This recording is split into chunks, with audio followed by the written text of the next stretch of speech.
നമുക്ക് എല്ലാവർക്കും കരങ്ങൾ ഉയർത്തി ഹല്ലേലൂയ പറയാം. ഹല്ലേലൂയ, സ്തോത്രം. സ്തോത്രം. പുതിയതായിട്ടൊക്കെ വന്ന പ്രിയപ്പെട്ടവർക്കൊക്കെ ജോലി ദൈവം നിങ്ങൾക്ക് തരും.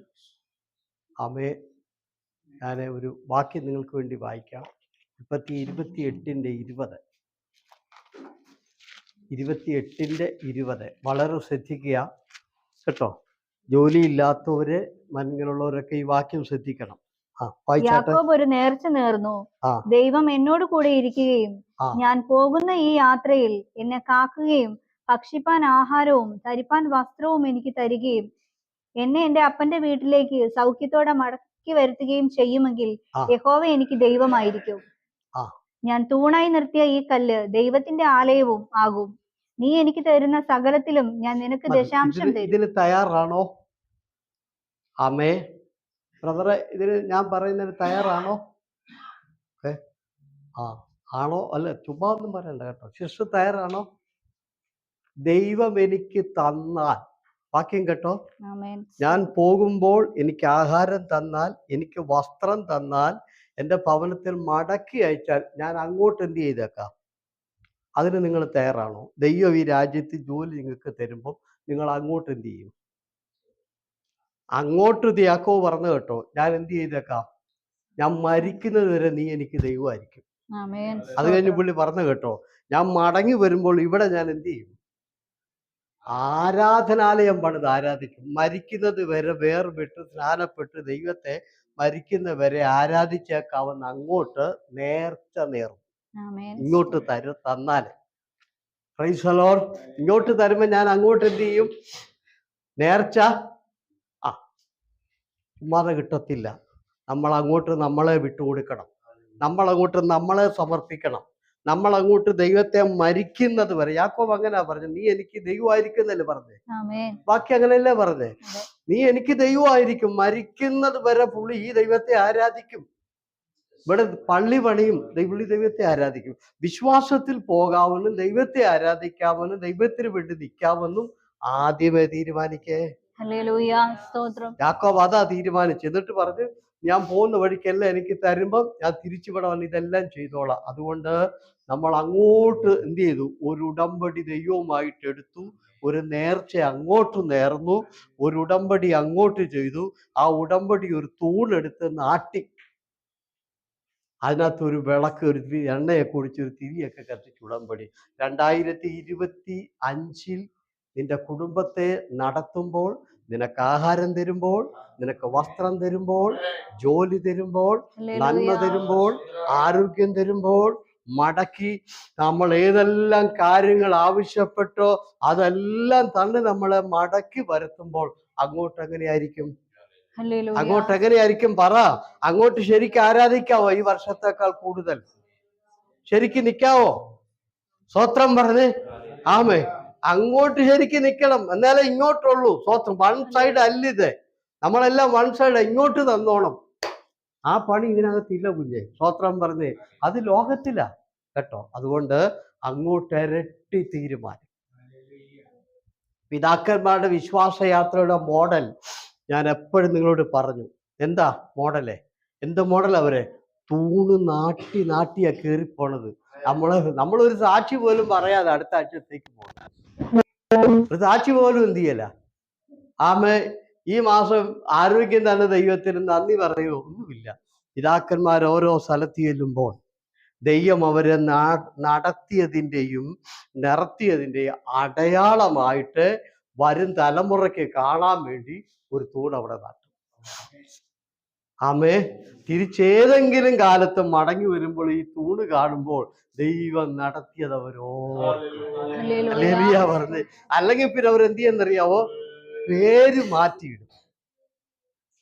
യാക്കോബ് കടന്ന സ്ഥലം വനവാ. നേരം വെളുത്തപ്പോ സ്വർഗത്തിന്റെ വാതില് ബേഥേൽ എന്ന് പേര് ഇട്ടു. അങ്ങനെ പേര് മാറ്റിയിട്ട് തൂണുകൾ നാട്ടി നേർച്ചകൾ നേർന്ന് ഇങ്ങനെ അവര് വിശ്വാസ ജീവനം നയിച്ചത്. സ്തോത്രം പറഞ്ഞ്. അങ്ങനെ അവര് പോയത്. ഒരു വർഷം പിന്നിടുകയാ കേട്ടോ. ദൈവത്തിന് നന്ദി പറഞ്ഞു. ഹല്ലേലൂയ. ശക്തമായിട്ട് ദൈവം അങ്ങോട്ട് ചിലതൊക്കെ കൊടുക്കാമെന്ന് ഏറ്റാൽ ഇങ്ങോട്ട് ദൈവത്തിന് നിങ്ങളുടെ ആരുടെയും പൈസയൊന്നും വേണ്ട. സ്തോത്രം. ഹല്ലേലൂയ. ഇത് പൈസ മേടിക്കുന്ന പണിയൊന്നുമല്ല. ഇവിടെ ദശാംശം കൊടുത്താൽ മതി കേട്ടോ. സ്തോത്രകാഴ്ച കൊടുക്കുക. Price the Lord. അല്ലാതെ ഇവിടെ ആർക്കും നിങ്ങളുടെ പൈസയൊന്നും ഇവിടെ ആർക്കും വേണ്ട. 37 വർഷമായിട്ട് ആരുടെയും പൈസ മേടിച്ച് സുവിശേഷ വില ചെയ്യുന്ന ആളല്ല ഞാൻ. സ്തോത്രം. ഇദ്ദേഹത്തിനാണ് ചോദിച്ചു നോക്കെ. വല്ലതും ദൈവാലയം സ്നേഹിച്ച് തന്നാൻ മേടിക്കുന്നല്ലാതെ ആരോടും ഒന്നും ചോദിക്കത്തുമില്ല. അതുകൊണ്ട് അവിടെ ഒത്തിരി തട്ടിപ്പ് ഭാഷമുണ്ട്. അവരെയൊക്കെ കാണുന്നതൊന്നും ഈ സഭയെ കണ്ടേക്കരുത്. സ്തോത്രം. നാട്ടിലൊക്കെ കാണിക്കുന്ന ഒത്തിരി പേരുണ്ട്. അങ്ങനെയുള്ളവരല്ല ഇതിനകത്തിരിക്കുന്നവരാരും. ഹല്ലേലൂയ പറഞ്ഞേ. സ്തോത്രം. ഹല്ലേലൂയ. ദശാംശം ദൈവത്തിന് കൊടുക്കുക. പുതിയ നിയമത്തിൽ ദശാംശമില്ല. ഗലാത്യ ലേഖനം എന്താ വായിക്കുന്നേ? വായിക്കണ്ട, ഞാൻ പറഞ്ഞേക്കാം. വചനം പഠിപ്പിക്കുന്നവൻ എല്ലാ നന്മയുടെയും ഓഹരി, എല്ലാ നന്മയുടെയും ഓഹരി കൊടുക്കും. പച്ചക്കറി കൊണ്ട് തരുന്നുണ്ടോ? ഗോതമ്പൊടി തരുന്നുണ്ടോ? അരി തരുന്നുണ്ടോ? എണ്ണ മേടിച്ച് തരുന്നുണ്ടോ? എല്ലാ നന്മയുടെ ഒരു പങ്ക് ഇവിടെ കൊണ്ട് തരുന്നുണ്ടോ? 2 ദിനാറിനകത്ത് ഇട്ടു പോവുക അല്ലേ? അല്ലേ? നാട്ടിലൊക്കെ ഞങ്ങളുടെ സഭയിൽ എങ്ങനെയാണെന്ന് അറിയാം. നാട്ടിലൊക്കെ ഞങ്ങളുടെ സഭയില് ഞങ്ങൾക്ക് ഈ കൊയ്ത്തിന്റെ ഒക്കെ കാലമാകുമ്പോൾ എല്ലാവരും കൊയ്യാൻ പോകും. ആമേ.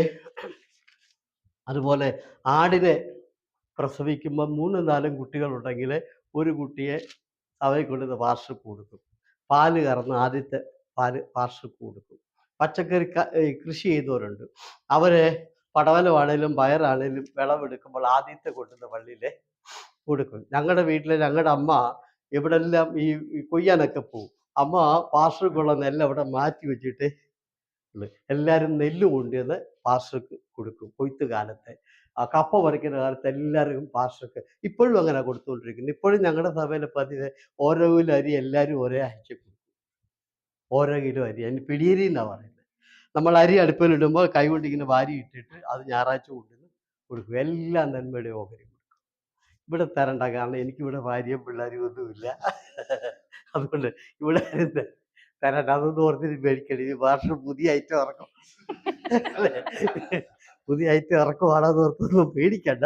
വചനം പഠിപ്പിക്കുന്നവന് എല്ലാ നന്മയുടെയും വചനം പഠിപ്പിക്കുന്നവന് കൊടുക്കണം. നാട്ടിലുള്ളവർക്കെല്ലാം അയച്ചു കൊടുക്കുകയല്ല. ഇവിടെ ചില പുള്ളികളുണ്ട്, ഞങ്ങൾ ദശാംശം അവർക്ക് കൊടുത്തു. അങ്ങനെ വചനമൊന്നുമില്ല. വചനം നിങ്ങളെ പഠിപ്പിക്കുന്ന ദൈവദാസനാണ് നിങ്ങൾ കൊടുക്കേണ്ടത്. ദശാംശം സഭയ്ക്കാണ് കൊടുക്കേണ്ടത്. പഴയ നിയമത്തിൽ അങ്ങനെ കാണുന്നത്. ദശാംശം പുരോഹിതന്മാർക്ക് സഭയ്ക്ക് കൊടുക്കുന്നത്. എന്തുകൊണ്ട്? ലേവി ഗോത്രത്തിന് ഓഹരി ഇല്ല. ദേശം പങ്കിടുമ്പോൾ അവർക്ക് ഓഹരി കൊടുത്തിട്ടില്ലാത്തത് കൊണ്ട് പള്ളി വരുന്ന ഓഹരി കൊണ്ടാണ് ലേവി ഗോത്രം കഴിക്കുന്നത്. അതുകൊണ്ട് ദശാംശം പള്ളി കൊണ്ടുവന്ന് കൊടുക്കണമെന്നാണ്. പ്രൈസ്. പുരോഹിതന്മാർക്ക് പുതിയ നിയമത്തിൽ പൗരോഹിത്യമില്ല. അവൻ ചിലരെ അപ്പോസ്തലന്മാരായും ചിലരെ പ്രവാചകന്മാരായും ഉപദേഷ്ടാക്കന്മാരായും വിളിച്ചിരിക്കുന്നു കേട്ടോ. പ്രൈസ്. ബ്രദർ സ്നാനപ്പെട്ടു. സഭയുടെ നിയമം അനുസരിച്ച് എന്ത് ചെയ്യണം? ദശാംശം ഇവിടെ കൊടുക്കണം കർത്താവിന്റെ വേലയ്ക്ക്. ഹല്ലേലൂയ. ഇവിടെ ആരും ദശാംശം എടുക്കുന്നില്ല. ഇദ്ദേഹത്തിന് 5 പൈസ കൊടുക്കുന്നില്ല, ഞാൻ എടുക്കുന്നില്ല. ഇവിടെ ആരും ഒരു പൈസ ഇതിനകത്തുനിന്ന് എടുക്കുന്നില്ല. ആമേ. പ്രൈസ്. ഇവിടെ വീഴുന്ന പൈസ ഇതിന് റെന്റ് കൊടുക്കുന്നു, കറണ്ട് ചാർജ് അടയ്ക്കുന്നു, ബസ് ചാർജ് കൊടുക്കുന്നു. ആമേൻ. മീതി ഇവിടെ ഇല്ല. മീതി ഇവിടെ ഇല്ല. ചില മാസം തികയത്തില്ല. തികയാതെ വരുമ്പോൾ എൻ്റെ കയ്യിൽ നിന്ന് ഞാൻ കൊടുക്കുന്നു. പ്രൈസ്. ഉണ്ടാകുമ്പോഴാണ് എനിക്ക് തിരിച്ച് കിട്ടുന്നത്. ഇതുവരെയും കിട്ടിയിട്ടില്ല. അങ്ങനെ കിട്ടുവാണെങ്കിൽ ഒരു 7000 ദിനാർ ഇപ്പം എനിക്ക് എത്ര 7000 കാണുമോ? അതിന് മുകളിൽ അല്ലേ? ഒരു 8000 ദിനാർ ഈ സഭ എനിക്കിപ്പോൾ തരണം. സ്വത്രം. അത്രയും പൈസ ഞാൻ ഇതിനകത്ത് മുടക്കിയിട്ടുണ്ട്. ഒരു ഹല്ലേലൂയ പറഞ്ഞേ. അപ്പൊ ദൈവം നിങ്ങളെ അനുഗ്രഹിക്കട്ടെ. അതുകൊണ്ട് യാക്കോബ് പറയാണ്, എനിക്ക് ആഹാരം തന്നാൽ, വസ്ത്രം തന്നാൽ, എനിക്ക് എല്ലാം തന്നാൽ ഞാൻ എന്ത് ചെയ്തേക്കാം? മരിക്കുന്നത് വരെ നീ എനിക്ക് ദൈവമായിരിക്കും. ഞാൻ നിനക്ക് ആരായിരിക്കും? ദൈവ പൈതലായിരിക്കും. അതുകൊണ്ട് പ്രാർത്ഥിച്ചങ്ങ് കിട്ടാമെന്നും ധരിക്കേണ്ട. ആദ്യമേ ദൈവത്തിന് വേണ്ടി നമ്മളെ സമർപ്പിക്കുക, ഏൽപ്പിച്ചു കൊടുക്കുക. ദൈവ പൈതലായി മുമ്പോട്ട് പോകാൻ നമ്മൾ തയ്യാറാകുമ്പോൾ ദൈവം വഴികൾ നമുക്ക് തുറക്കും. ദൈവനാമ. പ്രാർത്ഥനയ്ക്ക് മറുപടി എങ്ങനെ ലഭിക്കുന്നത്? മത്തായിയുടെ സുവിശേഷത്തിൽ ഇങ്ങനെ എഴുതിയിരിക്കുന്നത്, 2 പേർ ഐക്യമത്യപ്പെടുന്ന ഏത് കാര്യത്തിനും പിതാവ് പുത്രനിൽ മഹത്വപ്പെടേണ്ടതിന് ഞാനത് ചെയ്തു തരാം. പ്രാർത്ഥനയ്ക്ക് മറുപടി തരാമെന്നല്ല, പിതാവ് പുത്രനിൽ മഹത്വപ്പെടേണ്ടതിന് നിങ്ങളുടെ പ്രാർത്ഥനയ്ക്ക് മറുപടി തരാം. സ്തോത്രം പറഞ്ഞ് നമ്മൾ ജോലി മേടിച്ചു വെച്ച് കൊടുക്കുമ്പോൾ ആ ജോലി കിട്ടുന്ന പുള്ളിക്ക് ദൈവനാമത്തിന് മഹത്വം കൊടുക്കാൻ സമയമില്ലെങ്കിൽ നമ്മൾ പ്രാർത്ഥിച്ചാൽ കിട്ടുമോ? അങ്ങനെ എഴുതിയിട്ടില്ലല്ലോ. രണ്ടുപേര് ഐക്യമത്യപ്പെടുന്ന ഏത് വിഷയവും ഞാൻ നിങ്ങൾക്ക് തരാം. 16-ാം അധ്യായത്തിൽ എഴുതിയിരിക്കുന്നത്, അത് പിന്നെ വായിച്ചാൽ മതി. രണ്ടുപേര് ഐക്യമത്യപ്പെടുന്ന ഏത് വിഷയത്തിലും പിതാവ് പുത്രനിൽ മഹത്വപ്പെടേണ്ടതിന്, നമ്മൾ ദൈവനാമ മഹത്വത്തിനു വേണ്ടി നമ്മൾ മാറുമ്പോഴാണ് പ്രാർത്ഥനയ്ക്ക് മറുപടി ദൈവം തരുന്നത്. അല്ലാതെ നാട്ടിൽ പലരും പറയും പ്രാർത്ഥിച്ച് നിങ്ങൾക്ക് മേടിച്ചു തരാവുന്ന, അത് വെറുതെ പറയുന്നത്. അങ്ങനെ ബൈബിളിൽ എഴുതിയിട്ടില്ല. Price the Lord. പ്രാർത്ഥിച്ച് മേടിച്ചു തരാവുന്നല്ലാണോ? രണ്ടുപേർ ഐക്യമത്യപ്പെടുന്ന ഏത് കാര്യത്തിലും പിതാവ് പുത്രനിൽ മഹത്വപ്പെടേണ്ടതിന്, നമ്മുടെ വിശ്വാസ ജീവിതത്തിലൂടെ ദൈവ മഹത്വം എടുത്തെങ്കിൽ മാത്രമേ പ്രാർത്ഥനയ്ക്ക് മറുപടി കിട്ടുകയുള്ളൂ. ഹല്ലേലൂയ പറഞ്ഞേ. ഓക്കെ, മറുപടി ആയല്ലോ. നമുക്ക് മടങ്ങി വരാം. നമ്മൾ കഴിഞ്ഞ ആഴ്ച എന്താ പറഞ്ഞത്? ആണ്ടിന്റെ അവസാനത്തിലല്ല എന്താ ചെയ്യുന്നത്? കണക്ക് തീർക്കുക അല്ലേ? സ്തോത്രം, ആമേൻ. കഴിഞ്ഞ ആഴ്ച ഞാൻ ചോദിച്ചു, ഏതാ ഞാൻ പറഞ്ഞത്? പരദേശത്തേക്ക് പോയപ്പോ പ്രാപ്തിക്ക് തക്ക പ്രാപ്തി അടിവരയിട്ടോളും. മത്തായി 25. പ്രാപ്തിക്ക് തക്ക താലന്ത് എന്ന് പറഞ്ഞാൽ നമ്മുടെ കഴിവനുസരിച്ചുള്ള സുവിശേഷ പ്രവർത്തനം. നമ്മുടെ കഴിവനുസരിച്ച് നമുക്ക് ചെയ്യാവുന്ന സുവിശേഷ പ്രവർത്തനം, ദൈവവേല. ആ താലന്ത് ദൈവം നമ്മളെ ഏൽപ്പിച്ചിരിക്കുക. ഏത് താലന്താ? പ്രാപ്തിക്ക് തക്ക. നിങ്ങൾക്ക് എന്ത് വേണ്ട? പ്രാപ്തിയുണ്ട്. അനേകർക്ക് വേണ്ടി പ്രാർത്ഥിക്കാൻ കഴിവില്ലേ? സ്തോത്രം പറഞ്ഞേ. ദൈവവചനം 2 വാക്കയിലും പറയാൻ കഴിവില്ലേ? സ്തോത്രം പറ. 24 മണിക്കൂർ വേണ്ട, 8 മണിക്കൂറിന് കൂടെ 3-4 മണിക്കൂർ ഓവർടൈം ചെയ്യാൻ കഴിവില്ലേ? വീട്ടിലെ കാര്യങ്ങളെല്ലാം ചെയ്യാൻ കഴിവില്ലേ? ആ പ്രാപ്തിക്ക് തക്ക താലന്ത്, ആ കഴിവ് കർത്താവിന്റെ താലന്ത് കച്ചവടത്തിന് കൊടുക്കാവോ എന്നാ പുള്ളി ചോദിച്ചത്. പറ്റുമോ? കർത്താവിന്റെ താലന്തിന്റെ കച്ചവടത്തിന് വേണ്ടി ഈ സുവിശേഷം എന്ന താലന്ത് അനേകർക്ക് വ്യാപാരം ചെയ്ത് കൈമാറി അത് അനേക ഭവനത്തിൽ എത്തേണ്ടതിന്, അനേക വ്യക്തികളിൽ എത്തേണ്ടതിന്, ആ സുവിശേഷം അനേകർ കണ്ടുമുട്ടേണ്ടതിന് നിങ്ങളുടെ കഴിവ് കൊടുക്കുമോ? പ്രാപ്തി കൊടുക്കുമോ? Price the Lord. ഹല്ലേലൂയ. എത്ര പേര് അത് തീരുമാനിക്കും? കർത്താവേ, എൻ്റെ പ്രാപ്തി, ആ മനുഷ്യന്റെ പ്രാപ്തിക്ക് തക്ക താലന്ത് കൊടുത്തു, കഴിവനുസരിച്ച് കൊടുത്തു. എനിക്ക് എൻ്റെ കഴിവനുസരിച്ച് ദൈവം തന്നു. ആമേ, കൊടുക്കാവുന്നോർത്ത് എത്ര സ്ഥലത്ത് പോയി അത് പറയാമോ, വിളമ്പി കൊടുക്കാമോ, കച്ചവടം ചെയ്യാമോ, അവിടെയെല്ലാം ഞാൻ പോകുന്നു. നിങ്ങളുടെ പ്രാപ്തിക്കൊത്തവണ്ണം കർത്താവ് നിങ്ങൾക്ക് തരുന്നു. ആമേൻ. Praise the Lord. നമുക്കത് എന്ത് ചെയ്യാം? കച്ചവടം ചെയ്യാം കേട്ടോ. ഒരാൾക്ക് കഴിവുണ്ടായിരുന്നു, സമയം ഉണ്ടായിരുന്നു, സാഹചര്യം ഉണ്ടായിരുന്നു. ആ മനുഷ്യൻ റൂമാലി കെട്ടി കുഴിച്ചിട്ടു എന്ന് പറഞ്ഞാൽ തോർത്തിനകത്ത് കെട്ടിയിട്ട് ഇതങ്ങ് കുഴിച്ചിട്ടു. കഴിവുണ്ടായിരുന്നു. ഒത്തിരി സ്ഥലത്ത് കൊണ്ടുവന്ന് ഇത് കൊടുക്കാനും മേടിക്കാനും ഇതിന് കഴിവുണ്ട്. സ്തോത്രം. പിന്നെ സമയവും എൻ്റെ മുമ്പിൽ ഇഷ്ടം പോലെയുണ്ട്, സാഹചര്യമുണ്ട്. ചിലർക്ക് അങ്ങനെയാ, കഴിവുണ്ട്, നല്ല വിദ്യാഭ്യാസവും നല്ല ബുദ്ധിയും നല്ല അറിവുമുണ്ട്. പ്രൈസ്. സുവിശേഷം പറയാനും പ്രാർത്ഥിക്കാനും ഒക്കെ ഉണ്ട്. പിന്നെ സാഹചര്യവും മുമ്പിലുണ്ട്, സമയമുണ്ട്. എന്നാലും കുഴിച്ചിട്ടേച്ച് കിടന്ന് ഉറക്കവാ. സ്തോത്രം. കർത്താവ് ദുഃഖത്തോടെ ചോദിച്ചു, സീത, എൻ്റെ താലന്ത് വല്ല പലിശക്കാരുടെ കയ്യിൽ നിനക്ക് കൊടുക്കാൻ പറ്റില്ല. അവരേലും അത് കൊണ്ടുവന്ന് എന്ത് ചെയ്തേനെ? ആമേൻ. പ്രൈസ്. പലിശയ്ക്ക് കൊടുത്തെങ്കിലും ആമേ ആർക്കേലും അതുകൊണ്ട് നേട്ടം ഉണ്ടായാലേ. അതുകൊണ്ട് ദൈവവൈതലേ, ഈ വർഷത്തിൽ ഞാൻ ഓർപ്പിക്കുന്നു, 2024 പോവുക, 25 നിന്റെ കഴിവ് കർത്താവിന്റെ വേലയ്ക്ക് വേണ്ടി സമർപ്പിക്കുക. സ്തോത്രം. നല്ല താലന്ത് കച്ചവടം ചെയ്യാം കേട്ടോ. ഓക്കെ, കണക്ക് തീർക്കുമ്പോൾ നല്ല പ്രതിഫലമാണ്. മടക്കി വിളിച്ചു. 1 താലന്ത് നേടിയവന്, 5 താലന്ത് നേടിയവന് 5 പട്ടണം കൊടുത്തു. 10 താലന്ത് നേടിയവന് 10 പട്ടണം കൊടുത്തു. എന്നിട്ട് പറഞ്ഞു, നീ ഇതിൻ്റെ അധിപനായി ഇരുന്നോളുക, നീ ഇത് ഭരണം നടത്തുക, ഇതെല്ലാം നീ അനുഭവിച്ചോളാൻ പറഞ്ഞു. അതിന്റെ അർത്ഥം എന്താ? അതിന്റെ അർത്ഥം പ്രവർത്തിച്ചവന് പ്രവർത്തനത്തിന് തക്ക പ്രതിഫലം കൊടുത്തു. 5 താലന്ത് നേടിയപ്പോൾ അവൻ 5 പട്ടണമാണ് കൊടുത്തത്. ലെലിയ പറഞ്ഞേ, 5 താലന്ത് അവൻ ലാഭം നേടിയപ്പോൾ അവന് കൊടുത്തത് 5 പട്ടണമാണ് കൊടുത്തത്. 10 താലന്ത് ലാഭം നേടിയപ്പോൾ അവന് 10 പട്ടണം കൊടുത്തിട്ട് പറഞ്ഞു, ഇതിന്റെ നന്മ നീ എടുത്തോ, നീ ഇവിടെ ഭരണം നടത്തിക്കൂ, ഇതിൽ നന്മ എടുത്തോ. ദൈവവൈതലേ, 1 മണിക്കൂർ നീ ചെലവഴിച്ചാൽ ദൈവം നിനക്ക് തരുന്നത് 10 മണിക്കൂറിന്റെ നന്മ. പറഞ്ഞേ, 1 താലന്തിന് ദൈവം കൊടുക്കുന്ന എത്രയാ? 10 താലന്ത് നേടിയവന് ദൈവം കൊടുത്തത് 10 പട്ടണമാണെന്ന് ഓർത്തോണം. ഹല്ലേലൂയ പറ. അതുകൊണ്ട് സുവിശേഷ വേല ദൈവം ആർക്കും കടക്കാരനല്ല. ഇതൊക്കെ വിവരക്കേട് കൊണ്ട് ബോധമില്ലാഞ്ഞിട്ടൊന്നുമല്ല ഈ കാര്യങ്ങളൊക്കെ ചെയ്യുന്നത്. ഹല്ലേലൂയ. ഞാൻ 3 വർഷം ബൈബിൾ കോളേജിൽ 87 പഠിച്ച ആളാ. അന്നോട്ട് ഇന്ന് വരെ ഞാൻ പഠിച്ചുകൊണ്ടിരിക്കുന്ന ആളാ. സ്തോത്രം. അപ്പം ഇതൊന്നും വിവരമില്ലാഞ്ഞിട്ടോ ബോധമില്ലാഞ്ഞിട്ടോ അല്ല, ഇത് കർത്താവിന്റെ വേലയാണ്. ഇത് ചെയ്താൽ പ്രതിഫലം ഉണ്ടെന്നും ഇവിടെയും നിത്യതയിലും ഉണ്ടെന്നും വ്യക്തമായി നമ്മൾ തിരിച്ചറിഞ്ഞിട്ടാണ് എന്ന് പറഞ്ഞത്. ഈ പാർശ്വ പണിയൊക്കെ മെനക്കെട്ട പണി, അവനുണ്ട് ഇളക്കം കയറിയിട്ട് എന്ത് ഉണ്ട്. 10 പട്ടണം, 10 താലന്ത് നേടിയവൻ ഓരോ പട്ടണം, ഓരോ താലന്തിന് ഓരോ പട്ടണം വെച്ച് അവന് പ്രതിഫലം കൊടുത്തു. സ്തോത്രം. കണക്ക് തീർത്തപ്പം രണ്ടാമത്തോടെ നോക്കിക്കേ, 19-ാം അധ്യായം ലൂക്കോസ് 11 തുടങ്ങി. അവർ ഇത് കേട്ടുകൊണ്ടിരിക്കുമ്പോൾ അവൻ യെരൂശലേമിനെ സമീപിച്ചിരിക്കാലും ദൈവരാജ്യം ക്ഷണത്തിൽ വെളിപ്പെടുമെന്ന് അവർക്ക് തോന്നുകയാലും അവനൊരു ഉപമയും കൂടെ പറഞ്ഞതെന്തെന്നാൽ, കുലീനനായ ഒരു മനുഷ്യൻ രാജ്യത്വം പ്രാപിച്ചു മടങ്ങി വരേണം എന്ന് വെച്ച് ദൂരദേശത്തേക്ക് യാത്ര പോയി. അവൻ 10 ദാസന്മാരെ വിളിച്ച് അവർക്ക് 10 റാത്തൽ വെള്ളി കൊടുത്തു. ഞാൻ വരുവോളം വ്യാപാരം ചെയ്തു കൊള്ളുവീൻ എന്ന് അവരോട് പറഞ്ഞു.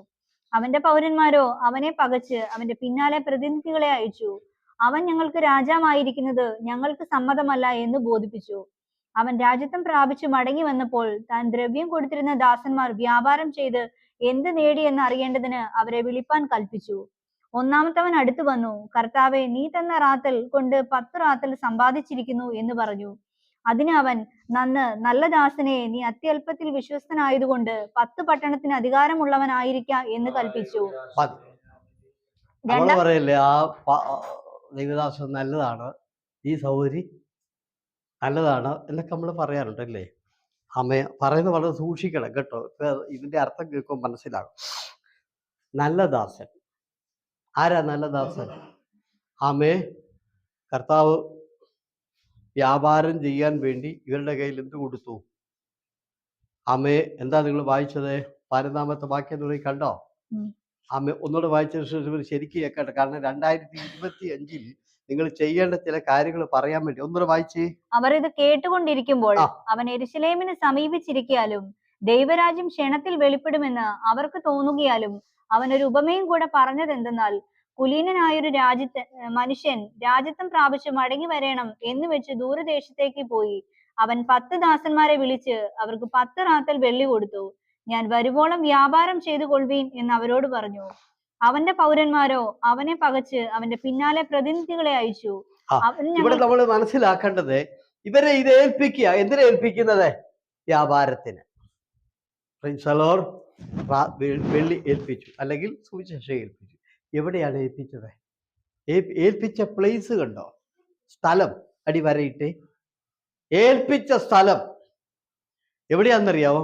ഈ രാജാവ് ഇവർക്ക് താലന്ത് കൊടുക്കുക, അല്ലെങ്കിൽ വെള്ളി കൊടുക്കുക. വെള്ളി കൊടുത്തിട്ട് രാജാവ് പറഞ്ഞു, നിങ്ങള് ഇവിടെ എല്ലാം വ്യാപാരം ചെയ്യാം, ഇവിടെ എല്ലാം കച്ചവടം ചെയ്യാം.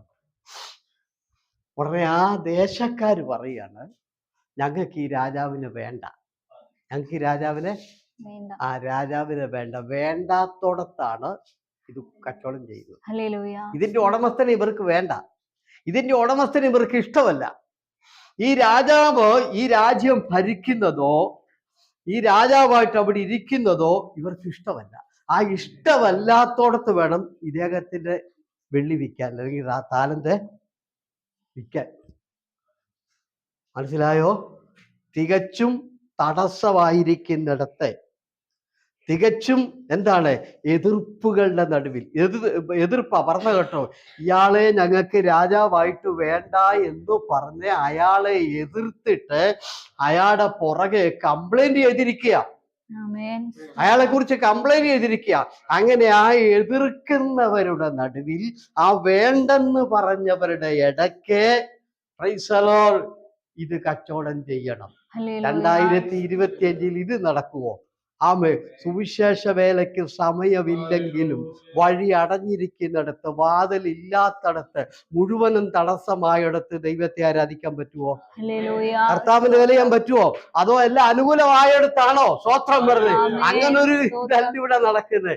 ഇവിടെ രാജാവിനെ വേണ്ട എന്ന് പറയുന്ന പ്രജകളുടെ അടുക്ക ചെന്നിട്ട് അവരെ കൊണ്ട് ഇത് മേടിപ്പിക്കണം. അവരാണിത് മേടിക്കേണ്ടത്. Praise the Lord. ഈ രാജാവിനെ വേണ്ട എന്ന് പറഞ്ഞ് കംപ്ലൈന്റ് ചെയ്തിട്ട്, ശിക്ഷ മുഴുവൻ വായിച്ചു കേൾപ്പി, ഇവർക്ക് മനസ്സിലാകട്ടെ. 11 അവർ ഇത് കേട്ടുകൊണ്ടിരിക്കുമ്പോൾ 13 വായിച്ചു പോട്ടെ. അവൻ 10 ദാസന്മാരെ വിളിച്ച് അവർക്ക് 10 റാത്തൽ വെള്ളി കൊടുത്തു. ഞാൻ വരുവോളം വ്യാപാരം ചെയ്തു കൊള്ളുവീൻ എന്ന് അവരോട് പറഞ്ഞു. അവന്റെ പൗരന്മാരോ അവനെ പകച്ച് അവന്റെ പൗരന്മാർ അവനെ പകച്ചു, എതിർത്തു. അടുത്ത ലൈൻ വായിരേ. അവന്റെ പിന്നാലെ പ്രതിനിധികളെ അയച്ചു. കണ്ടോ? ഈ രാജാവിനെ ഞങ്ങൾക്ക് വേണ്ട എന്ന് പറഞ്ഞ് കംപ്ലൈന്റ് ചെയ്യാൻ വേണ്ടി വലിയ രാജാവിനെ, ഈ രാജാവിനെ എതിർത്തുകൊണ്ട് കംപ്ലൈന്റ് ചെയ്യാൻ ആൾക്കാരെ വിട്ടു. അടുത്ത ലൈൻ. അവൻ ഞങ്ങൾക്ക് രാജാവായിരിക്കുന്നത് ഞങ്ങൾക്ക് സമ്മതമല്ല എന്ന് ബോധിപ്പിച്ചു. കണ്ടോ? ഇവ ഞങ്ങൾക്ക് രാജാവായിരിക്കുന്ന ഇഷ്ടമല്ല. ആ ഇഷ്ടമല്ലാത്ത രാജാവിന്റെ താലന്ത് ഇഷ്ടമല്ലെന്ന് പറയുന്നവരെ കൊണ്ട് മേടിപ്പിക്കണം. ഹല്ലേലൂയ വെറുതെ. ഇതാണ് സുവിശേഷ വേല. ഇന്ന് രാത്രി ഞാൻ ചോദിക്കട്ടെ, ദൈവവൈതലേ, 2025 ഒരുപക്ഷെ നിന്റെ ജീവിതത്തിൽ ആത്മീയമായി ആരാധിക്കാൻ സാഹചര്യമില്ലാതിരുന്നാലും, വഴികളില്ലെങ്കിലും, വാതിലില്ലെങ്കിലും, എല്ലാം അടഞ്ഞിരുന്നാലും, ആമേ, സുവിശേഷത്തിന് വേണ്ടി മുന്നോട്ടിറങ്ങാൻ കഴിയാത്ത സാഹചര്യത്തിലും നിനക്ക് മുമ്പോട്ട് ഇറങ്ങാൻ പറ്റുമോ? ഇത് വ്യാപാരം ചെയ്യാൻ പറ്റുമോ? അനുകൂലം ഉള്ളോർത്താണ്. ഞാൻ കഴിഞ്ഞ ആഴ്ച പറഞ്ഞില്ലേ, ലാസർ ഉയർത്തു കഴിഞ്ഞ് ആർക്കാ പ്രാർത്ഥിക്കാൻ മേലാത്തത്? ലാസറിനെ കണ്ടാൽ ആരും പ്രാർത്ഥിച്ചു പോലോ. ചീഞ്ഞിരിക്കുന്നിടത്ത് പ്രാർത്ഥിക്കാവോ? ലാസർ ഉയർക്കാതെ നാറിയിരിക്കുമ്പോൾ, നാറ്റം വെച്ചിരിക്കുമ്പോൾ അവിടെ പ്രാർത്ഥിക്കണം. അതാണ് യേശു ചെയ്തത്. യേശു ലാസർ ഉയർത്തു കഴിഞ്ഞ് അല്ല പ്രാർത്ഥിച്ചത്. സ്തോത്രം. പിന്നെ 5 അപ്പം കൊടുത്തു, അത് വാഴ്ത്തി വലുതായി കഴിഞ്ഞ് ആർക്കാ പ്രാർത്ഥിക്കാൻ വരാത്തെ? സ്തോത്രം. എന്നാൽ 5 അപ്പം ജീവിതത്തിൽ ഒരിക്കലും വലുതാകാതിരിക്കുമ്പോൾ, ഒരിക്കലും ആ 5 അപ്പം കൊണ്ട് കാര്യങ്ങൾ നടക്കാതിരിക്കുമ്പോൾ, നടക്കാതിരിക്കുന്നിടത്ത് പ്രാർത്ഥിക്കാൻ പറ്റുമോ? അവിടെ നിങ്ങൾക്ക് പ്രാർത്ഥിക്കാൻ പറ്റുമോ? സ്തോത്രം. അവിടെ പ്രാർത്ഥിക്കണം. അതാണ് പ്രാർത്ഥന. യേശു അവിടെയാ പ്രാർത്ഥിച്ചത്. അപ്പം പ്രാർത്ഥിച്ചു കഴിഞ്ഞ് യേശു പ്രാർത്ഥിച്ചില്ല. ലാസർ ഉയർത്തു കഴിഞ്ഞ് യേശു പ്രാർത്ഥിച്ചില്ല. ഉയർക്കുന്നതിന് മുൻപേ ദൈവവൈതലേ, തടസ്സമുള്ളിടത്താണ് പ്രാർത്ഥിക്കേണ്ടത്. വഴി അടഞ്ഞിരിക്കുന്നിടത്താണ് പ്രാർത്ഥിക്കേണ്ടത്. സാധ്യതകൾ ഇല്ലാതിരിക്കുന്നിടത്താണ് നമ്മൾ പലപ്പോഴും എല്ലാം അനുകൂലമാണെങ്കിൽ ഒന്ന് കൈവിട്ടു. എല്ലാം അനുകൂലമാണെങ്കിൽ നീ പാസ് ഇവിടെ കിടന്നുകൊണ്ട് 10-15 പ്രാവശ്യം പറഞ്ഞു കഴിയുമ്പോൾ നാണം കിട്ടൊരു സ്തോത്രവും, നാണം കിട്ട ഒരു സ്തോത്രം പറയും. എന്റെ കുഞ്ഞ, നിന്റെ ജീവിതത്തിൽ എല്ലാ വഴികളും അടഞ്ഞിരുന്നാലും ഈ താലന്ത് അവിടെയാണ് നീ വിൽക്കേണ്ടത്. കണ്ടോ? ഈ രാജാവിനെ ഞങ്ങൾക്ക് വേണ്ട എന്ന് പറയുന്നവരുടെ അടുക്കലേക്ക് ആ രാജാവ് ദാസന്മാരെ അയച്ചിട്ട് പറയാ, എന്റെ വേണ്ടെന്ന് പറയുന്ന ഇവരുടെ അടുക്കൽ ഞാൻ വരുന്നവരെ നിങ്ങൾ കച്ചവടം ചെയ്തോണം. ഞാൻ വരുന്നത് വരെ ഇവരുടെ അടുക്കൽ നിങ്ങൾ എന്റെ താലന്ത് കൊണ്ടുപോയി കച്ചവടം ചെയ്തോണം. ആമേ, സ്തോത്രം പറഞ്ഞേ. അയാൾ മടങ്ങി വന്നപ്പോൾ ഈ വേണ്ടെന്ന് പറഞ്ഞ ആൾക്കാരെ കൊണ്ട് ഈ ദാസന്മാരത് മേടിപ്പിച്ചു. കച്ചവടം ചെയ്ത് അതിനെ എത്രയാക്കി വെച്ചു? 5ഉം 10ഉം ആക്കി വർദ്ധിച്ചു വെച്ചു. വഴികൾ അടഞ്ഞിടത്ത്, വാതിലുകൾ ഇല്ലാത്തിടത്ത്. അതുകൊണ്ട് ദൈവവൈതലേ, ആമേ, എല്ലാ സാഹചര്യവും അടയുന്നിടത്തും, വാതിലുകൾ ഇല്ലാത്തിടത്തും, സാഹചര്യമില്ലാത്തിടത്തും ഒക്കെയാണ്, തികച്ചും പ്രതികൂലത്തിന്റെ നടുവിലാണ് സുവിശേഷ വേല ചെയ്യേണ്ടത്, ഹല്ലേലൂയ. ദൈവത്തെ സ്തുതിക്കേണ്ടത്, ദൈവത്തെ ആരാധിക്കേണ്ടത്. ഇതിന് പലരും പറയുന്ന എല്ലാം സമൃദ്ധിയാണ്, എല്ലാം സമൃദ്ധിയാണ് പറയുന്നത്. ഞാനതിനെ എതിർക്കുന്നില്ല. ആമേൻ, പ്രൈസ് ദി ലോർഡ്. ഇപ്പം പാസ്റ്റർ വായിച്ച സങ്കീർത്തനം നിങ്ങൾ കേട്ടായിരുന്നു. 40 വർഷം ആ ജനത്തോട് ഞാൻ 40 വർഷം ആ ജനത്തോട് ഞാൻ 40 വർഷം അവർക്ക് എന്തുണ്ടായിരുന്നു? 40 വർഷം മന്ന കിട്ടിയില്ലേ? ഇല്ലേ? 40 വർഷം അവരുടുത്ത വസ്ത്രം കീറിയോ? ഇല്ല. അവരുടെ ചെരുപ്പ് പഴകിയോ? ഇല്ല. അവർക്ക് വെള്ളം കിട്ടിയില്ലേ? 40 വർഷം അനുഗ്രഹം കിട്ടി. പക്ഷെ ദൈവം അവരോട് എതിരായിരുന്നു. അതുകൊണ്ട് ഈ അനുഗ്രഹം ഉള്ളിടത്തെല്ലാം ദൈവം അനുകൂലമാണെന്ന് പറഞ്ഞാൽ നമ്മുടെ ഇരിപ്പ്. ഹല്ലേലൂയ പറഞ്ഞ് നമ്മൾ വിചാരിക്കുന്നത് എവിടെയെങ്കിലും ഒരു രോഗി സൗഖ്യമായി, ഒരു നന്മ കിട്ടിയാ ഉടനെ അവിടെ ദൈവം ഉണ്ടെന്ന്. അത് നമ്മുടെ തോന്നല. 40 വർഷം രോഗശാന്തി കിട്ടിയെടുത്ത് ദൈവം പറഞ്ഞു കേട്ടോ, ഞാൻ അവരോട് എന്തായിരുന്നു? 40 വർഷം എനിക്ക് അവരോട് പിണക്കായിരുന്നു. മലയാളത്തിൽ അങ്ങനെ നീരസം എന്ന് പറഞ്ഞാല് ഒരു വൈരാഗ്യം പോലെയുള്ള ഒരു ബുദ്ധിമുട്ട്, അവരെ സംസാരിക്കാൻ ബുദ്ധിമുട്ട്, അവരെ അടുക്കാൻ നിൽക്കാൻ ബുദ്ധിമുട്ട്, ഒരു ചെറിയ വിദ്വേഷം. കണ്ടോ? 40 വർഷം അത്ഭുതം നടന്ന കൂട്ടായ്മയോട് കർത്താവിന് ഒരു സന്തോഷവും ഇല്ലായിരുന്നു. അതുകൊണ്ട് ഇതൊന്നും കണ്ടോണ്ട് ആരും വളരണ്ട. ഹല്ലേലൂയ പറഞ്ഞേ. എവിടെയെങ്കിലും വല്ല അത്ഭുതമൊക്കെ നടക്കുന്നുണ്ടെങ്കിൽ അവിടെ അങ്ങ് ദൈവം കയറി ഇറങ്ങി, അവിടെ അങ്ങ് ദൈവം തമ്പടിച്ചേക്കുക എന്നൊക്കെയാണ് പാസ്റ്റർമാര് പറഞ്ഞത്.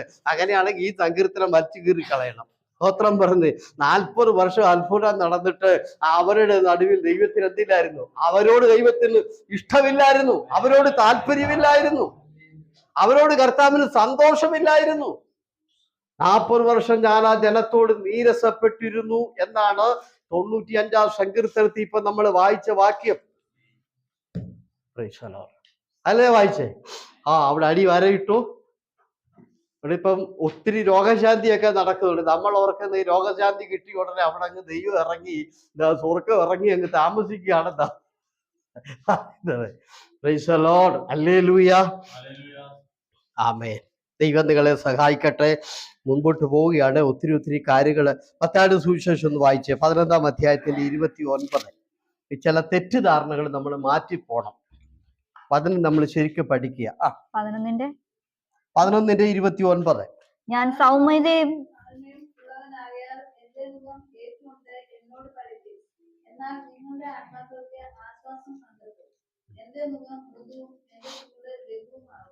ഒന്നുകൂടെ വായിച്ചേ, 11-ാം അധ്യായത്തിന്റെ 29-ാമത്തെ വാക്യം. മത്തായി.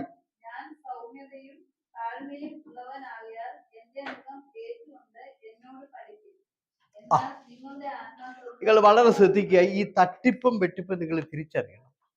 ഇവിടെ യേശു പറഞ്ഞ എന്തുവാ? എൻ്റെ നുകം ഏറ്റുകൊണ്ട് എന്നോട് പഠിപ്പി. സ്തോത്രം. കർത്താവിൻ്റെ നുകം ഏറ്റുകൊണ്ട് പഠിപ്പി എന്ന് പറഞ്ഞാൽ മനസ്സിലായോ? കർത്താവിൻ്റെ നുകം ഏതായിരുന്നു? കാൽവരി ക്രൂശിൽ പുള്ളി മരിക്കുകയായിരുന്നു. പുള്ളി സ്വത്രം. ഇവിടെ വന്ന് 33.5 വയസ്സ് വരെ ജീവിച്ച് പുള്ളി എന്ത് ചെയ്തു? അടി കൊണ്ട് ഗെത്സമന തോട്ടം തുടങ്ങി പുള്ളി എന്ത് ചെയ്തു? തല്ലി അടിച്ചു കൊണ്ടുപോയി കാൽവരി കൊണ്ടുപോയി തൂക്കി. അവിടെ തൂങ്ങിക്കിടന്ന് മരിക്കുകയായിരുന്നു. പുള്ളി ചുമന്ന നുകം അതാ. പുള്ളി പറയാ, ആ നുകം ഏറ്റു അത് പഠിച്ചോണ്ട് അത് എടുത്തോണ്ട് എന്റെ പിന്നാലെ. അപ്പം 3 നിലക്കെട്ട് രൂപ കിട്ടുന്നെന്ന് പറഞ്ഞത് അത് ഏതോ ഉപദേശമാ? ദൈവത്തെ സ്വീകരിച്ചാൽ ഉള്ള നിനക്ക് മാളിക കിട്ടുമെന്ന് പറയുന്ന ഏത് ഉപദേശമാണത്? Praise the Lord. യേശു പറഞ്ഞതുമായിട്ട് വല്ല ബന്ധമുണ്ട്? ഒന്നുകൂടെ വായിച്ചു, അടുത്തൊരു വാക്യം കൂടെ വായിച്ചു. മത്തായിയുടെ സുവിശേഷം തന്നെ 16-ാം അധ്യായത്തിന്റെ 24-ാമത്തെ വാക്യം വായിച്ചു.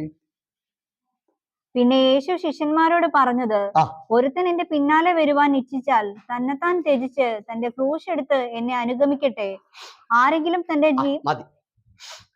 യേശുവിന്റെ ക്രൂശ് എന്ന് അവിടെ എഴുതിയിട്ടില്ല കേട്ടോ. അങ്ങനെ പഠിപ്പിക്കുന്നവരുണ്ട്. തന്നെത്താൻ ത്യജിച്ച് തന്റെ ക്രൂശ് എന്ന് പറഞ്ഞാൽ വിശ്വാസ ജീവിതത്തിൽ ഇറങ്ങിയാൽ ഒരു കഷ്ടതയുണ്ട്. അത് ചുമക്കാത്തവർക്ക് ഈ പണി പറ്റത്തില്ല. യേശു അങ്ങനെ നമ്മളെ പഠിപ്പിച്ചിരിക്കുന്നത്. ഇതിനാരിറങ്ങിയാലും ആ ഇറങ്ങുന്ന പുള്ളിക്ക് ഒരു ക്രൂശുണ്ട് ഇതിനകത്ത്. അല്ലേ പറഞ്ഞത്?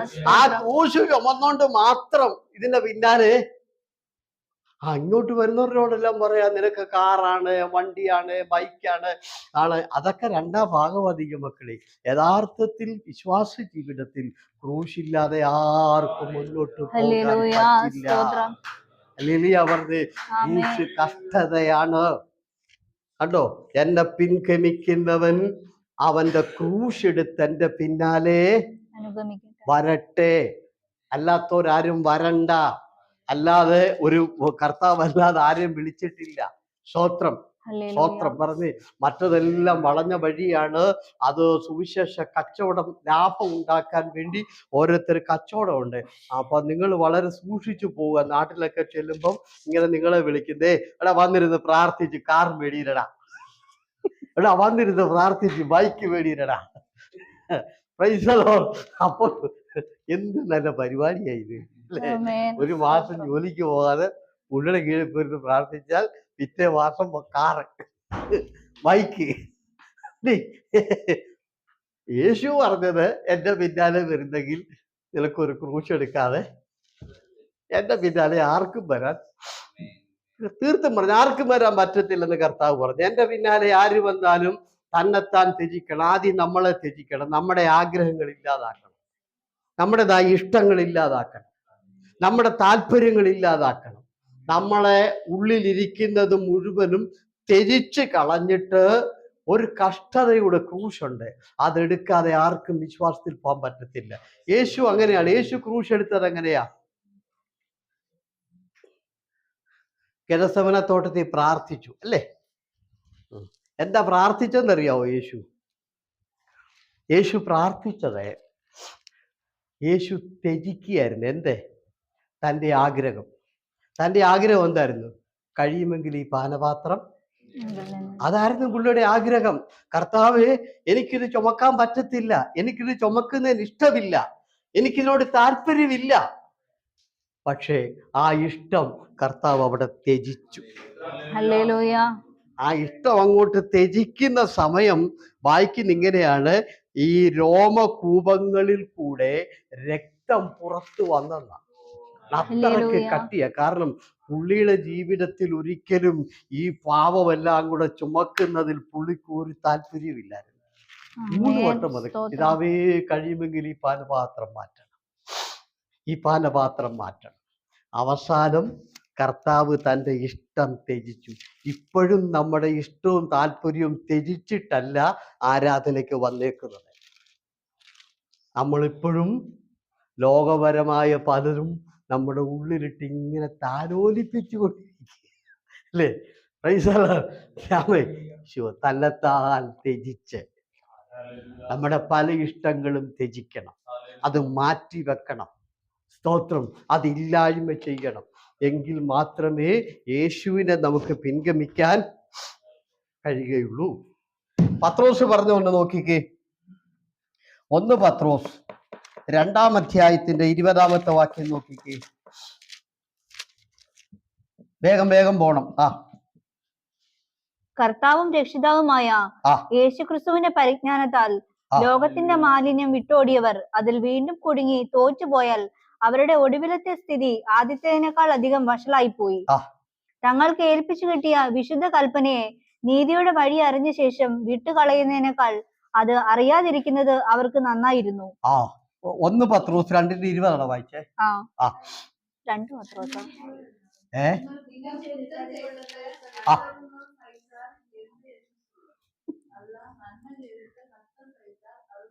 ഉറക്കവായി കേക്കട്ടെ, ഉറക്കെ.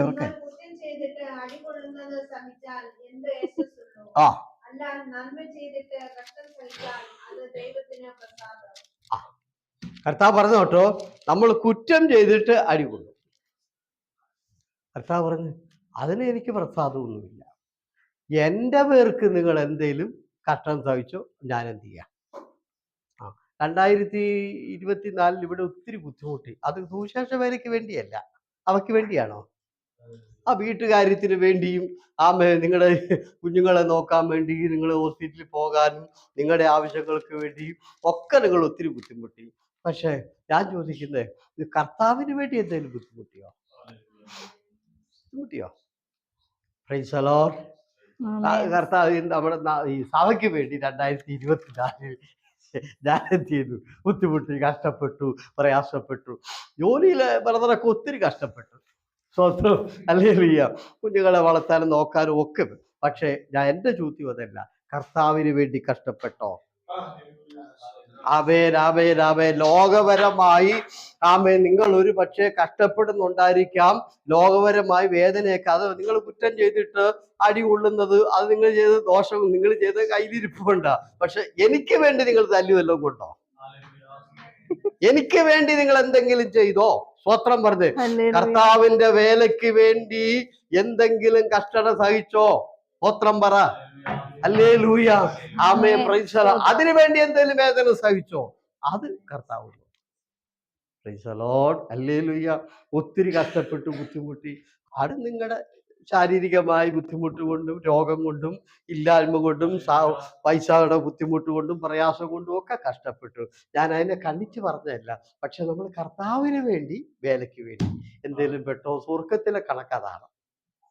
സ്തോത്രം. ആ പത്രോസ് പറഞ്ഞ നമുക്ക് വിട്ടുകളെ കേട്ടോ. അപ്പം ഞാൻ പറഞ്ഞ കാര്യം ആമേ എന്താ പറഞ്ഞത്? പ്രൈസ് ദി ലോർഡ്, ഹല്ലേലൂയ, ആമേൻ. കർത്താവിന് വേണ്ടി ഇറങ്ങിത്തിരിച്ചാൽ യഥാർത്ഥപരമായി ക്രൂശുണ്ട്. ഓരോരുത്തർക്കും ഒരു ക്രൂശുണ്ട്. തന്നെത്താൻ തിരിച്ച് നമ്മൾ മുൻപോട്ട് പോകണം. എങ്കിൽ മാത്രമേ, ഞാൻ കഴിഞ്ഞ ആഴ്ചയിലാന്ന് തോന്നുന്നു സങ്കീർത്തനത്തിലെ 52-ാം സങ്കീർത്തനത്തിലെ 8-ാമത്തെ വാക്യത്തിൽ ഭാഷ ഇവിടെ പറഞ്ഞപ്പോൾ ഞാൻ ആ കാര്യം ഓർത്തു. ആലയത്തിൽ ഒലിവ് വൃക്ഷം പോലെ ഞാൻ തഴച്ച് ആകുന്നു. ആലയത്തിനകത്ത് ഒലിവ് വൃക്ഷം പോലെ, തെങ്ങും ആഞ്ഞിലിയൊന്നും പോലല്ല, ഒലിവ് വൃക്ഷം പോലെ ഞാൻ തഴച്ചു വളരും. സ്തോത്രം. എത്ര പേര് തയ്യാറാണോ? ഓക്കെ. 38-ാം അധ്യായത്തിൽ ഒറ്റ വർഷം വെള്ളം പൊങ്ങി. 40 രാവും 40 പകലും മഴ പെയ്ത് വെള്ളം പൊങ്ങി. പിന്നെ നമ്മൾ അടുത്ത വാക്യം വായിക്കുന്നവൻ ആഴിയുടെ ഉറവ തുറന്നു, വെള്ളം പൊങ്ങി. ഒരു വർഷം പർവ്വതത്തിന്റെ മുകളിൽ നിന്ന് 5 മുഴം കൂടെ വെള്ളം പൊങ്ങി. അതിന്റെ അർത്ഥം എന്താ? അതിന്റെ അർത്ഥം പർവ്വതത്തിന്റെ മുകളിൽ വെള്ളം പൊങ്ങി എന്നത് മാത്രമല്ല, അതിന്റെ അർത്ഥം എല്ലാം വെള്ളം മൂടിപ്പോയി. സകലതും വെള്ളം മൂടി. ഒരു വർഷമായി. 1-ാമത്തെ മാസം, ജനുവരി മാസം, നോഹ പെട്ടകം തുറന്നു. ഒരു പ്രാവിനെ വിട്ടു. അതൊരു പച്ച ഒലിവല കുത്തിക്കൊണ്ട് ഒറ്റ വർഷം വെള്ളത്തിനടിയിൽ കിടന്നിട്ടും അതിൻ്റെ പച്ചപ്പ് പോയില്ല. അത് പഴുത്തില്ല. അത് വെള്ളത്തിൽ എന്ത് ചെയ്തില്ല? അലുത്തുപോയില്ല. സ്തോത്രം പറഞ്ഞ്. ഒരു വർഷം മുഴുവനും വെള്ളം മൂടിക്കിടന്നിട്ടും ഈ ഒലിവല എന്ത് ചെയ്തില്ല? അത് പഴുത്ത് വെള്ളത്തിലേക്ക് അലിഞ്ഞു പോയില്ല. ബാക്കിയെല്ലാം വൃക്ഷങ്ങളെല്ലാം, അതിന്റെ ഇലകളെല്ലാം ഒരു വർഷം വെള്ളത്തിനടിയിൽ കിടന്നാൽ എല്ലാം അഴുകിപ്പോകും. പക്ഷെ ഈ ഒലിവിന്റെ ഇല എന്ത് ചെയ്തില്ല? അതാ സങ്കീർത്തനക്കാരൻ പറഞ്ഞത്. വാമേ എന്താ പറഞ്ഞത്? ഒരു വർഷം മുഴുവനും വെള്ളം പൊങ്ങി വെള്ളത്തിനടിയിൽ കിടന്നിട്ടും ആ ഒലിവല പഴുത്തു പോകുകയോ അഴുകിപ്പോകുകയോ ചെയ്തില്ല. അതിന്റെ പച്ചപ്പ് നഷ്ടപ്പെട്ടില്ല. ദൈവമക്കളെ, 2 ദിവസം ബുദ്ധിമുട്ട് വന്നപ്പോൾ പലരുടെയും വിശ്വാസം പോയി. ആത്മീയ പച്ചപ്പെല്ലാം പോയിട്ട് ഉണക്കമരം പോലെ ഇരിക്കുകയാണ്.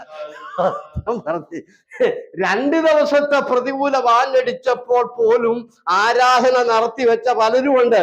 അവർക്കാർക്കും ഈ വാക്യം പറയാൻ യോഗ്യരല്ല. ഈ വാക്യം കേട്ടോ. ആലയത്തിലെ ഒലിവ് പോലെ ഞാൻ തഴയ്ക്കുമെന്ന് പറഞ്ഞാൽ ഒറ്റ വർഷം പ്രതികൂലങ്ങൾ ആഞ്ഞടിച്ചിട്ടും കാറ്റുകൾ ആഞ്ഞടിച്ചിട്ടും വെള്ളം പൊങ്ങിയിട്ടും വെള്ളത്തിനടിയില് ഈ ഒലിവല കിടന്നിട്ടും അതിന്റെ പച്ചപ്പ് പോയില്ല. സ്തോത്രം പറഞ്ഞേ. അങ്ങനെ നിങ്ങൾക്ക് പറ്റുമോ? പ്രതികൂലങ്ങൾ ആഞ്ഞടിക്കുമ്പോൾ പ്രതിസന്ധികൾ ആഞ്ഞടിക്കുമ്പോൾ, ആമേ, മുന്നോട്ട് പോകാൻ മേലാത്ത അവസ്ഥകൾ വരുമ്പോൾ, പ്രതിസന്ധികൾ, ആമേ, പ്രതികൂലങ്ങൾ, വഴികളെല്ലാം അടയുമ്പോഴും ആത്മീക പച്ചപ്പ് നഷ്ടപ്പെട്ടു പോകാതെ ആ പ്രതികൂലത്തിനകത്ത് നിൽക്കാൻ നിങ്ങൾക്ക് കഴിയുമോ എന്നാണ് ഇന്ന് രാത്രി ഞാൻ ചോദിക്കുന്നത്. അങ്ങനെ നിൽക്കുന്നവർക്ക് പറയാൻ പറ്റുന്ന വാക്യമാണ്, ആലയത്തിൽ ഞാൻ ഒലിവ് വൃക്ഷം പോലെ. ആ ഒരൊറ്റ വൃക്ഷം, ഒറ്റ ഇല മാത്രമേ പ്രാവിന് കിട്ടിയുള്ളൂ, ബാക്കിയെല്ലാം അഴുകിപ്പോയി. വെള്ളത്തിനടി കിടന്നപ്പോൾ ചീഞ്ഞുപോയി. 1 വർഷമായിട്ടും ഇത് പോയില്ല. Price the Lord. നോഹയുടെ പെട്ടകത്തിലേക്ക് പ്രാവ് ഇത് കൊത്തിക്കൊണ്ട് വരുമ്പോൾ ആ പച്ചലയായിട്ട് തന്നെ. സ്തോത്രം. ഹല്ലേലൂയ. ആമേ. അപ്പം കണക്കെന്ന വിഷയം ഞാൻ അടുത്ത ആഴ്ച പറയാം. ഞാൻ നിർത്തുന്നതിന് മുൻപേ, പ്രൈസ് ദി ലോർഡ്, ഹല്ലേലൂയ, പുതിയ വർഷത്തിൽ അടുത്ത നാളുകളിൽ നിങ്ങൾ എങ്ങനെ മുൻപോട്ട് പോകും? കർത്താവിന് വേണ്ടി നിങ്ങൾ പ്രവർത്തിച്ചാൽ ഈ മക്കളൊക്കെ അനുഗ്രഹിക്കപ്പെടും. ബാക്കി ഒന്ന് വായിച്ചേക്കാം. മർക്കോസ് 15:21 ഒരാളെ എടുത്തു വെക്കുക. കേട്ടല്ലോ? ഒരാള് റോമർക്ക് എഴുതിയ ലേഖനം 16-ാം അധ്യായത്തിന്റെ 13-ാമത്തെ വാക്യം. ഒരാള് മത്തായി 27:32 എടുത്തോ. ആദ്യം പറഞ്ഞ എന്തുവാ? മർക്കോസ് 15:21. അതെടുത്ത് അവിടെ വെക്കുക. രണ്ടാമത് പറഞ്ഞത് റോമർ 16:13. അതും എടുത്ത് അവിടെ വെക്കുക. മൂന്നാമത് പറഞ്ഞത് മത്തായി 27:32. അതിപ്പോ വായിക്കുക. വായിച്ചാട്ടെ.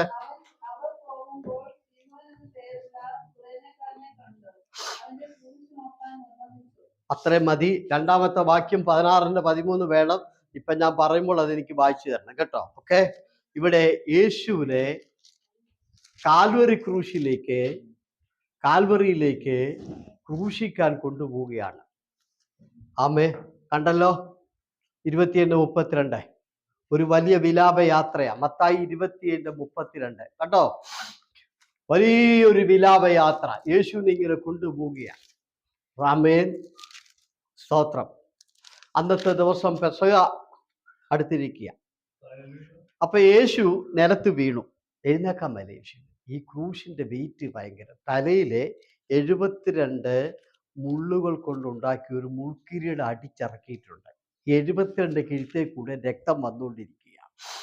ഈ പുറമെല്ലാം ഉഴവ് ചാല് പോലെ കീറിയിട്ടുണ്ട്. ചമ്മട്ടി കൊണ്ടടിച്ച്, അത് ഈ മുള്ളിന്റെ കൊളുത്ത് അടിച്ച് ദേഹമെല്ലാം മുറിഞ്ഞു. മുഖത്തെ രോമങ്ങളെല്ലാം പറിച്ചെടുത്തിട്ടുണ്ട്. സ്തോത്രം. ആ ഓരോ രോമകൂപങ്ങളിൽ കൂടി രക്തം വരുന്നു. 72 മുള്ളാണി തലയിൽ കയറിയിട്ടുണ്ട്. ദേഹമെല്ലാം മുറിഞ്ഞിരിക്കുക. ഒരു പഴുന്തുണി യേശുവിനെ ഉടുപ്പിച്ചിട്ടുണ്ട്. എന്നിട്ട് ഒരു ക്രൂശ് കൈ കൊടുത്തു. ഈ ക്രൂശും ചുമക്കാൻ യേശുവിന് വയ്യ. യേശു നിലത്ത് വീഴുക. ഉടനെ വീണ്ടും അവിടുന്ന് ഒരു വിധത്തിൽ യേശു എഴുന്നേക്കും. വീണ്ടും യേശു ക്രൂശ് എടുക്കും. അങ്ങനെ റോഡിലൂടെ പോവുകയാണ്. ഇനി ആ വാക്യം ഒന്ന് വായിച്ചേര്. 27:32 മത്തായി.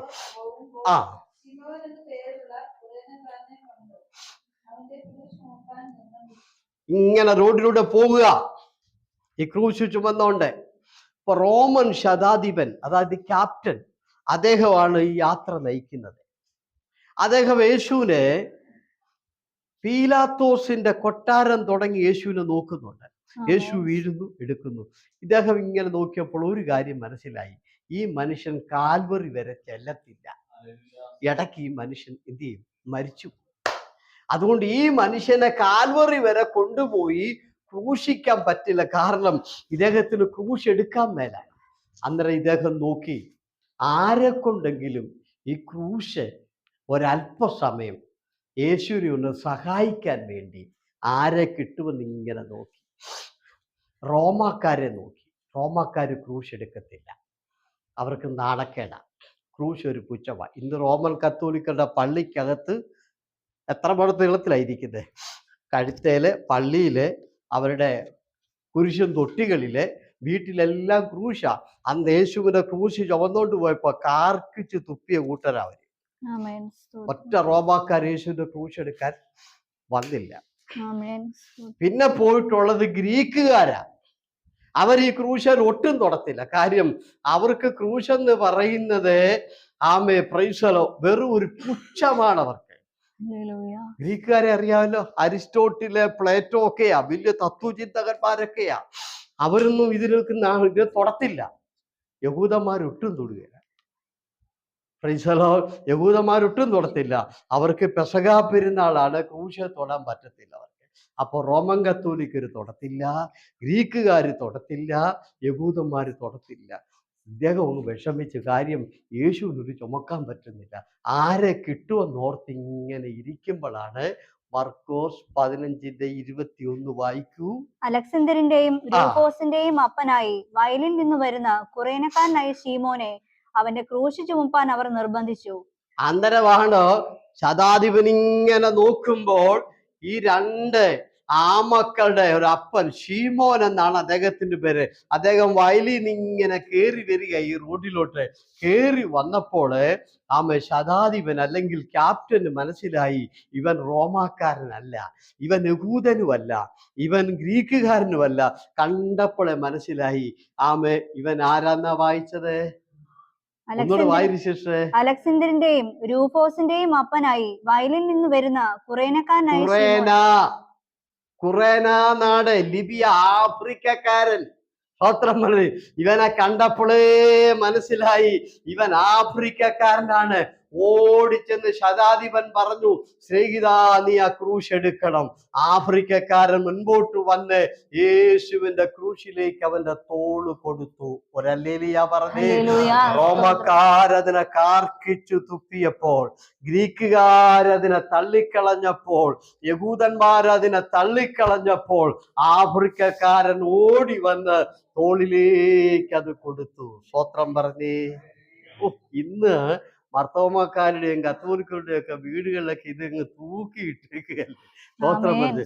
ലോകത്തിൽ ആദ്യമായിട്ട് യേശുവിന്റെ ക്രൂശെ തൊട്ടത് കറുത്ത വർഗത്തിൽപ്പെട്ട ആഫ്രിക്കക്കാരനാണ്. ഹല്ലേലൂയ പറഞ്ഞാട്ട്. അദ്ദേഹമാണ് ആദ്യമായി യേശുവിന്റെ ക്രൂശെ തൊടുന്നത്. ആ ക്രൂശ് എടുത്തു.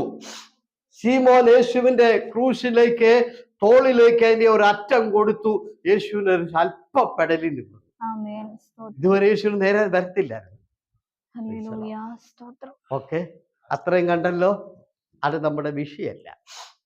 ഈ ശീമോനെ കുറിച്ച് പറയാനാ. ഇനി നമുക്ക് റോമാലേഖനം 16-ാം അധ്യായത്തിന്റെ 13-ാമത്തെ വാക്യത്തിലേക്ക് നമുക്ക് പോകാം. വേഗം വായിച്ചു. കർത്താവിൽ പ്രസിദ്ധനായ രൂഫോസിനെയും എനിക്കും അമ്മയായ അവന്റെ അമ്മയെയും വന്ദനം ചെയ്യുവീൻ. അടുത്ത ലൈനോടെ. അല്ല, വേണ്ട. ശീമോൻ എത്ര മക്കളുണ്ട്? മർക്കോസ് 15:21. അലക്സാണ്ടറും രൂഫോസും 2 മക്കൾ. 16-ാം അധ്യായത്തിന്റെ 13-ാമത്തെ വാക്യത്തിൽ കണ്ടോ, കർത്താവിൽ പ്രസിദ്ധനായ രൂഫോസ്. ഹല്ലേലൂയ പറഞ്ഞേ. ശീമോന്റെ മൂത്ത മകന്റെ പേര് അലക്സാണ്ടർ, രണ്ടാമത്തെ മകന്റെ പേര് രൂഫോസ്. ശീമോന്റെ ഭാര്യയെ കുറിച്ചാണ് ഇവിടെ പറഞ്ഞിരിക്കുന്നത്. റോമാലേഖനം 16-ാം അധ്യായത്തിന്റെ 13-ാമത്തെ വാക്യത്തിൽ പൗലോസ് എന്ന് പറയുന്ന ദൈവദാസൻ പറയാണ്, നിന്റെ അമ്മ എന്റെ അമ്മ, എന്റെ അമ്മയ്ക്കും വന്ദനം. സ്തോത്രം പറഞ്ഞേ. കണ്ടോ, ശീമോന്റെ ഒരു മകൻ കർത്താവിൽ പ്രസിദ്ധനായി, ഉന്നതനായി. ഹല്ലേലൂയ പറഞ്ഞ്. മൂത്ത മകൻ അലക്സാണ്ടർ, അവൻ ചരിത്രത്തിൽ വായിക്കുന്നത് അവൻ ഗവർണറായി, റോമൻ ഗവർണറായി. മൂത്ത മകൻ റോമൻ ഗവർണറായി, രണ്ടാമത്തെ മകൻ കർത്താവിൽ പ്രസിദ്ധനായി. ശീമോന്റെ ഭാര്യയെ കുറിച്ച് പറഞ്ഞു കേട്ടോ. ആ ഭാഗം ഒന്നുകൂടെ വായിച്ചേ, 16:13. കർത്താവിൽ പ്രസിദ്ധനായ രൂഫോസിനെയും എനിക്കും അമ്മയായ അവന്റെ അമ്മയെയും വന്ദനം ചെയ്യുവീൻ. കണ്ടോ, അവന്റെ അമ്മയ്ക്ക് വന്ദനം. യഹൂദനായിരിക്കുന്ന പൗലോസ് നല്ല വെളുത്ത് ചുമന്നവൻ കറുത്തിരിട്ടിരിക്കുന്ന അമ്മച്ചിയെ വിളിക. നിനക്ക് വന്ദനം. ഹല്ലേലൂയ പറഞ്ഞേ. ശീമോന്റെ ഭാര്യ 1-ാം നൂറ്റാണ്ടിൽ അപ്പോസ്തലന്മാരും ഉന്നതന്മാരും കാണുമ്പോൾ മുട്ടുമടക്കിയിട്ട് വന്ദനം പറയുമായിരുന്നു. സ്തോത്രം പറഞ്ഞേ. അത്രയ്ക്ക് ആ മാതാവ് ബഹുമാനിക്കപ്പെട്ടു. 2 മക്കൾ അനുഗ്രഹിക്കപ്പെട്ടു. ഇനി ശീമോൻ അനുഗ്രഹിക്കപ്പെട്ടു. അപ്പോസ്തലപ്രവൃത്തി 13-ാം അധ്യായത്തിൽ പൗലോസിന്റെ ആദ്യത്തെ മിഷണറി യാത്രയിൽ ശീലാസിനെ പൗലോസിനെ വേർതിരിക്കാൻ പറയുമ്പോൾ ശീമോൻ ആ സഭയിലുണ്ട്. Price the Lord. ഞാൻ ഇതിവിടെ അവസാനിപ്പിക്കാൻ പോവുക. ഞാൻ 3 കാര്യം പറഞ്ഞ് ഇവിടെ അവസാനിപ്പിക്കട്ടെ. ഒന്നാമത്തത് ശീമോൻ ക്രൂശ് ചുമന്നു. രണ്ടാമത്തത് ക്രൂശ് ചുമന്നതിന്റെ ഫലം കർത്താവിൽ പ്രസിദ്ധനായി അവന്റെ മകൻ. ഇന്ന് രാത്രി ദൈവവൈദ്യരെ ഈ ക്രൂശും ക്രൂശിന്റെ ശുശ്രൂഷയും ഏറ്റെടുത്ത് മുൻപോട്ട് പോകാൻ തയ്യാറാണെങ്കിൽ നീയും നിന്റെ തലമുറ അനുഗ്രഹിക്കപ്പെടും. ശീമോന്റെ മൂത്ത മകൻ അലക്സാണ്ടർ അവൻ ഗവർണറായി. രണ്ടാമത്തെ മകൻ കർത്താവിൽ പ്രസിദ്ധനായി. ശീമോന്റെ ഭാര്യ 1-ാം നൂറ്റാണ്ടിലെ ദൈവസഭയ്ക്കകത്ത് ഒരു അനുഗ്രഹിക്കപ്പെട്ട മാതാവായി എല്ലാവരും അവരെ മാനിച്ചു. അതുകൊണ്ട് ഇന്ന് രാത്രി ഞാൻ ചോദിക്കുക, 2025 ഈ ക്രൂശിന്റെ ശുശ്രൂഷ ഏറ്റെടുത്ത് മുന്നോട്ട് പോകാൻ തയ്യാറാണോ? ആണോ ശിക്ഷ പറ. എങ്കിൽ നിന്റെ തലമുറ അനുഗ്രഹിക്കപ്പെടും, നിന്റെ ഭവനം അനുഗ്രഹിക്കപ്പെടും, നീ അനുഗ്രഹിക്കപ്പെടും, നിനക്കുള്ളവരെല്ലാം അനുഗ്രഹിക്കപ്പെടും. ശീമോൻ യേശുവിന്റെ ക്രൂശ് ചുമന്നതുകൊണ്ട് ശീമോന്റെ ഭാര്യ ഉയർത്തപ്പെട്ടു. ശീമോൻ യേശുവിന്റെ ക്രൂശ് ചുമന്നപ്പോൾ കർത്താവിൽ പ്രസിദ്ധനായ അവന്റെ മകൻ.